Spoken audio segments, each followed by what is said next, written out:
Getting my mom a stress ball. That's a good idea. Stress ball. Somebody says watercolors. We'll do a virtual paint night together. That's a lovely idea. Nice. That's a really nice idea because, again, it's like the idea of doing something together. And that's the kind of thing where you don't even have to be talking. You could just like just have there and just sort of say something from time to time, but you'd have that feeling of doing something together. That's lovely. Books. Oh yeah. A lot of good ideas here. This is great. A massage pillow, essential oil, center seeds, a foldable puzzle table, and a puzzle. Ooh, that sounds good. I like the word game table. I think that's wonderful.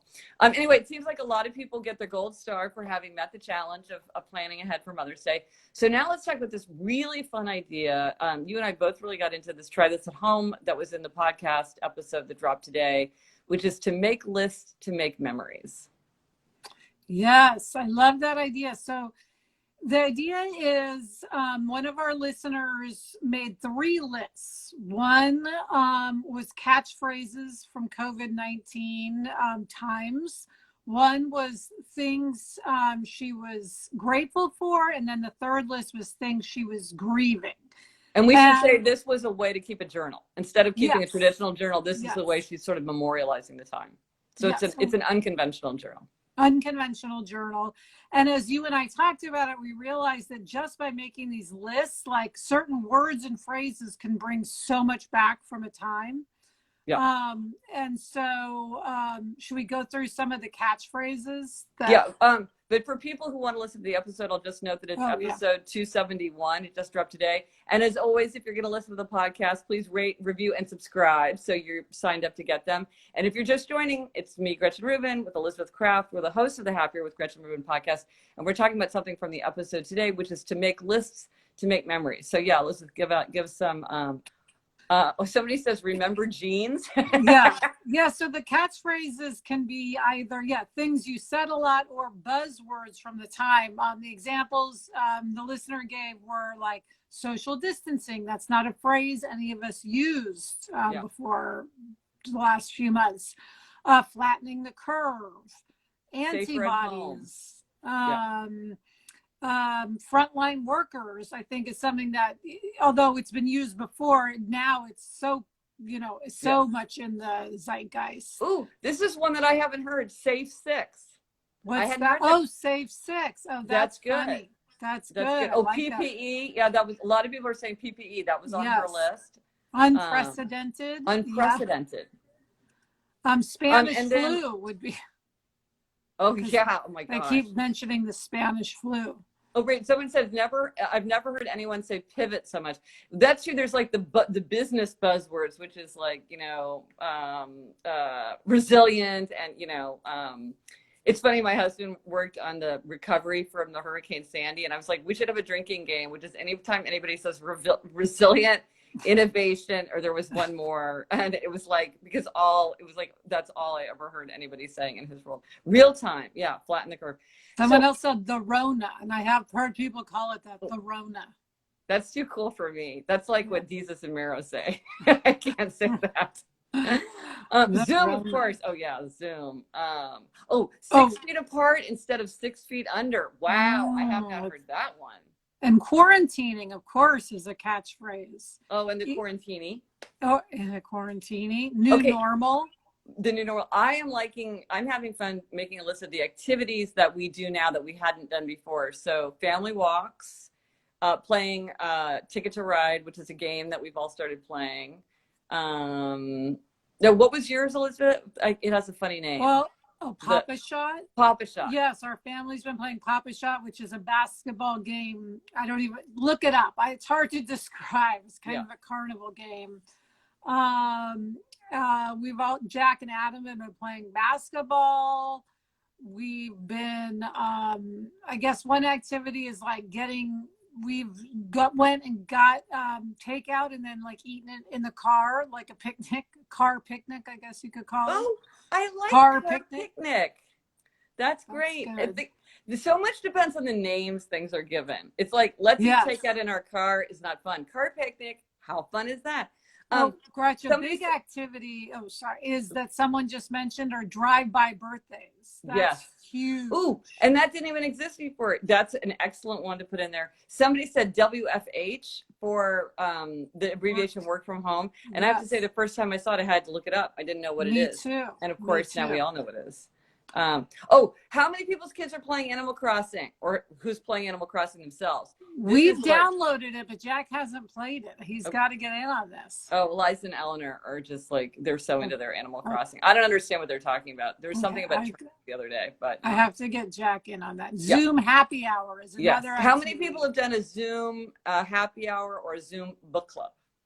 I have. My book clubs usually meet every 6 weeks. They're now meeting every 4 weeks because everybody's so eager to get into it. Distance learning. Oh, yeah. Another phrase in the remote learning camp someone mentioned is synchronous versus asynchronous. And you know, I've never heard that before. No, I haven't either. And I have to say that, like, as a writer, I would have searched for another way to say that, because I think that's not intuitive to people. You know, but now we all know what it means. Now so we know what it is. Now we know. If you're just joining, I'm Gretchen Rubin. This is Elizabeth Kraft. We're the host of the Happier with Gretchen Rubin podcast. And we're talking about an idea from our latest episode 271, which is about, you know, because we've all been talking about making a journal. And I think a lot of people do have this urge to memorialize this unprecedented time, as somebody said, you know, let's say the word unprecedented, when we're all WFH. And I have to say, I started hard with my coronavirus journal, and I've really not been keeping up with it very much.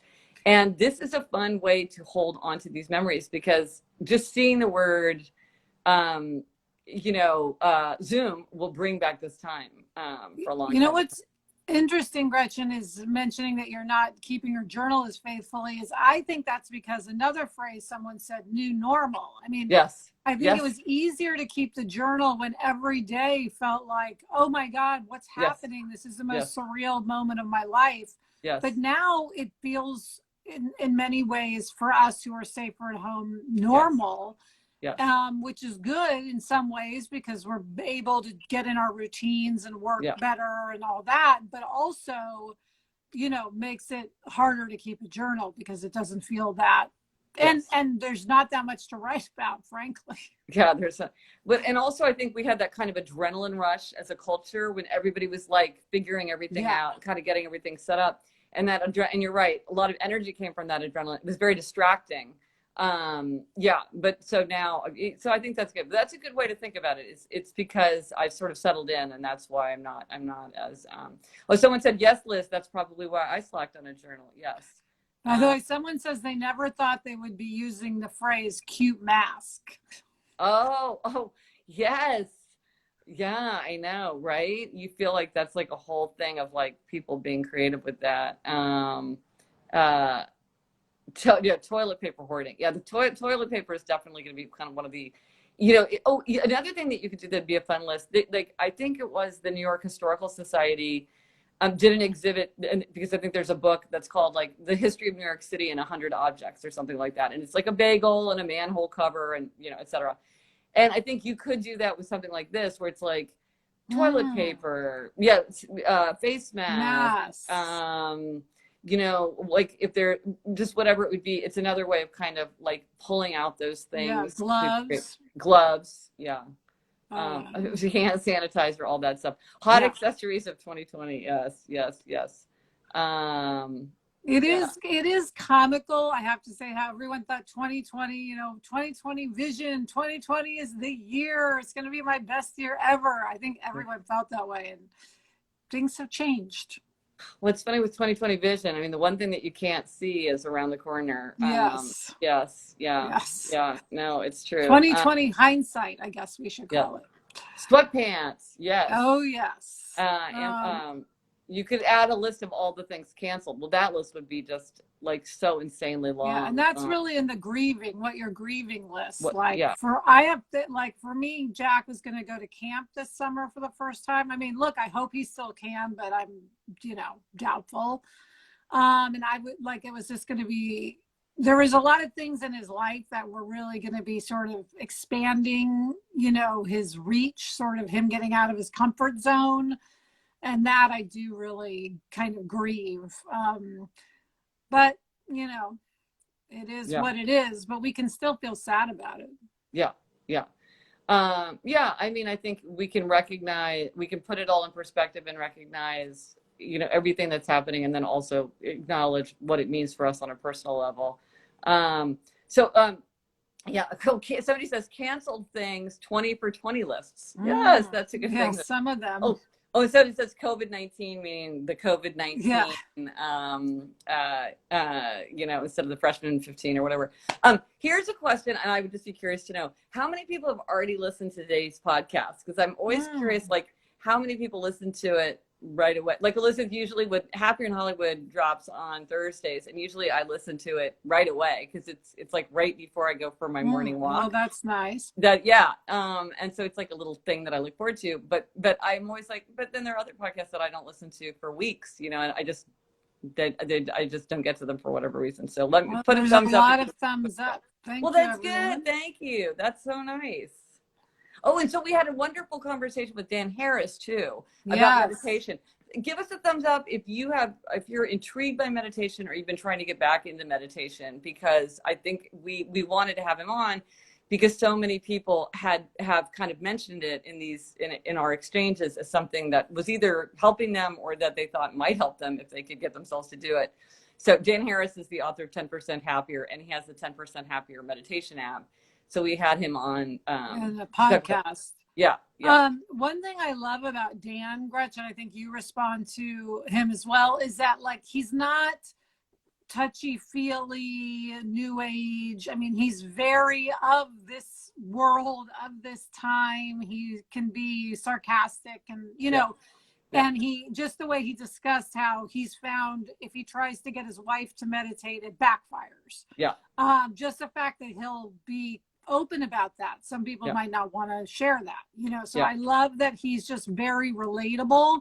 If you haven't done meditation or you think it's not for you because you're not that quote type of person, I think Dan is a really good entry into meditation.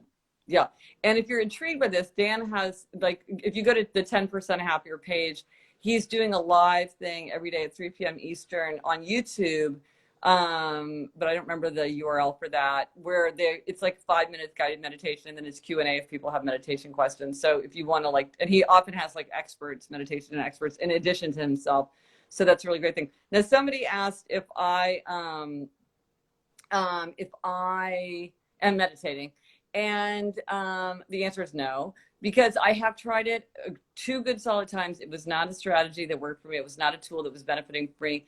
Then Jamie wanted us all to do family meditation as part of the COVID-19 projects that we were launching. I was like, fine, I'll do it. So we did it.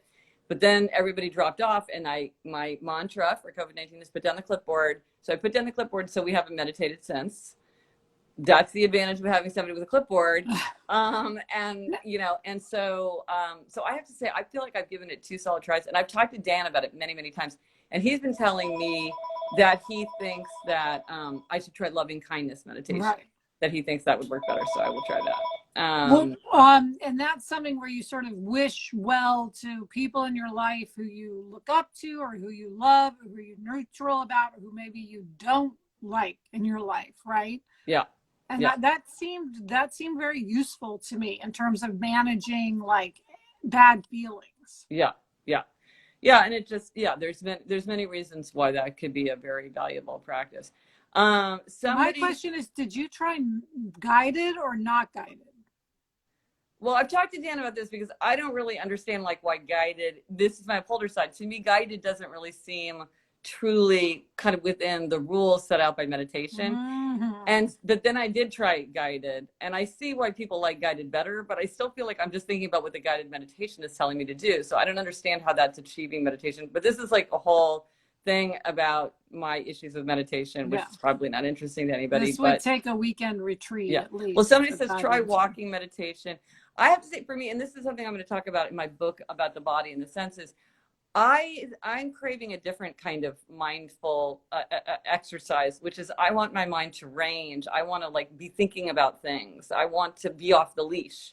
So meditation is just not something that I don't think it's something that I crave, and so I don't think that I don't feel the benefit from it. I have something very different that I need, and that was connected to kind of like when I was going to the Met every day. That was a different kind of, it was a mindful way of where I wanted my mind to go, but a very, very different kind of experience. So stay tuned for that. But everybody, okay, yeah. The Calm app is great, yeah. And Headspace. Yes, people are saying, okay, what are some other podcasts people are enjoying? Oh, and here's a question. Thumbs up if you're listening to podcasts in a different way.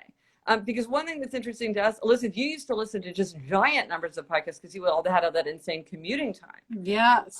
So do you find that, so put a thumbs up if you're listening to podcasts differently. How about you, Elizabeth? Are you? Well, when I usually walk on the treadmill and watch something, but if I walk outside, I listen to podcasts, or if I'm, sometimes when I'm like getting ready or just like in my bathroom for whatever reason, I listen to podcasts. I do that too. And and then the driving that I do sometimes. Although a lot of times if I'm driving now, I've been listening to music and having the air come in and like sort of having it be more of a break, or just I've been feeling like music. So I think I don't know, a lot of people are probably listening to fewer podcasts. Well, it's interesting because I think a lot of people are walking or yes, it's hard to say because it really depends on how you use more. Yeah, somebody says less than before since I don't walk to work now. Yet someone says, yes, I used to listen in the car and now I don't go anywhere. Well, and listen, it sounds like it's kind of like more of an experience to be in the car. It used to just be like the background of your life. And now you're like, wow, I'm in a car. I'm having a car picnic. Yes. And so some people are putting in the podcasts that they like. So put in some podcasts if you want to recommend them, because I think a lot of people are looking for great podcasts, and you sort of need the podcast that suits your mood. Someone said they're listening to podcasts while they sew masks, so that's nice. That's lovely. Or people listen to podcasts when they're coloring. We were talking about coloring before. Yeah. Oh, someone says, I'm listening to them more than before. It makes me feel like having company. Well, that is interesting that you say that, because I really think that that's a useful thing. I think you can make yourself feel like, I mean, obviously it's not the same thing as being with a real person who's actually talking to you. Obviously not. But I do think that there's a kind of companionship to it. Yes. That can be very reassuring and comforting. And I think about my friend. This is like one of the sweetest things that anybody ever said to me. A good friend of mine is a very fearful flyer, and she had to fly by herself. So she didn't have anybody with her to like reassure her. And there was bad weather, so it was really choppy. So she said she listened to our podcast so that it was like I was sitting right with her, and all three of us were having a conversation. And I thought, that made me so happy that like I could be a comfort to her. Yeah. Kind of in this strange way. And so I think there is something like sometimes just hearing familiar voices and like getting out of your own head, but in a kind of, controlled environment. It definitely helps me for those reasons. Not flying, but just in general makes me feel like I have company for sure. Right. A lot of people are saying that they listen while they're cleaning. Yes. Which I should start doing that. That's what I need to do, because you should do pairing. You should do pairing. There is just so much cleaning to do. And and with 3 people in the house 24/7. Yes. So yeah, that's a great idea. I don't know why I haven't been doing that. Yeah. Well, and it's nice too, because you can just use your bandolier, as we have our bandolier. So you walk on your AirPods, and so then it's not even like it goes with you. Yeah, it's very easy. It's what I used to listen when I was hiking Fryman Canyon back 2 months ago, when I used to do that. Yeah. Somebody says, I always listen while cleaning and doing laundry. Okay, but here's a question, and give me a thumbs up if you agree with me. For me, the experience of listening to an audiobook is very different from the experience of listening to a podcast. Like, to me, those are very, very different. And it's always surprising to me that people kind of go back and forth very easily between them, because to me it's a very different kind of listening, but others don't seem to have that, and I wonder if I'm kind of exceptional. So give me a thumbs up if you also, okay, there's a thumbs up. Yeah, where to me it's very similar. So to you it's similar. That's interesting. To me it's so different. But I only listen to nonfiction books on audio, so I don't listen to novels. Because that could be very different. Yeah. But, so but I listen you to might anything listen to a memoir. Yeah. Yeah, it's interesting. Yeah, someone says, yes, I agree. Podcasts and audiobooks are different. Well, it's in a way you can kind of listen to them in places where you couldn't listen to other things, but they to me they are very, very different. Someone said audiobooks feel heavier to me. Podcasts are good when I need something light that changes often. Somebody says different, depends on the book, and that's kind of your point, Elizabeth, is that if it's a novel it might feel very different, but if it's nonfiction, this is interesting. I go back and forth all the time, but I will listen longer to the audiobook. Well, that's interesting. So this is I want to think about this, because one thing, Elizabeth, you and I talk a lot about is like how different media can help, can kind of serve different functions, and like how do you get the most out of every kind of thing. So that's interesting. So let's talk about the accountability check-in. So accountability. If our eyes are on you, put in the comments, what do you want to be held accountable for? Put it in there. Yes, Elizabeth. And we will hold you accountable to it. If you need someone looking over your shoulder, obligers. And if you don't know if you're an obliger, take the quiz.gretchenrubin.com. Yeah, someone says a bandolier or straps that hold your phone that can go around your neck. That makes me sound kind of like torture, but we love them. Oh my God, it changes their life. Life-changing. How have they not reached out to us, Elizabeth? Oh, I know. We are the biggest proponents. The biggest, yeah. And someone then wants to wake up earlier. Yeah. And give yourself, stop snacking on raisins. That's very specific. See, I think that's a very good aim, because it's very specific. And all you have to do is not buy raisins. Like I stopped buying tortilla chips. That helped my tortilla chip habit immensely. You know, it's funny how that is. You really can't. Working on my grad school homework. Oh, that's hard. Oh, yeah, that is hard. And then also give yourself a gold star. Who's doing things that they want to do and is keeping up with the things that they set out for themselves? Give yourself a gold star. Somebody says, why is it life-changing?